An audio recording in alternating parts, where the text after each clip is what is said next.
হযরত আদম আলাইহিসসালামের জন্মের পরপরই সৃষ্টি করা হয়েছিল এবং নবীজি সাল্লাল্লাহু আলাইহি ওয়াসাল্লাম কেন বিড়াল পালন করতে বলেছেন সে সম্পর্কে একটি বিস্ময়কর ঘটনা যা শুনে আপনি বিস্মিত হয়ে যাবেন।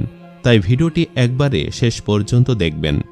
হযরত মুহাম্মদ সাল্লাল্লাহু আলাইহি ওয়াসাল্লাম বিড়ালের একটি গোপন বিষয়ে খুব ভালোভাবে জ্ঞাত ছিলেন।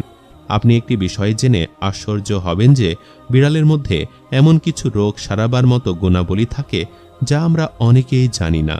এরা কিন্তু প্রচণ্ড বুদ্ধিমান হওয়ার পাশাপাশি এদের মধ্যে একটি রহস্য লুকিয়ে আছে যা জানার পর আপনি আশ্চর্য হয়ে যাবেন।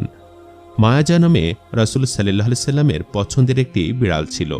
কোনো এক সময় রাসূল সাল্লাল্লাহু আলাইহি ওয়াসাল্লাম নিজের সৈন্যবাহিনীর সঙ্গে কোনো এক ময়দানে যুদ্ধের প্রস্তুতি নিয়ে যাচ্ছিলেন।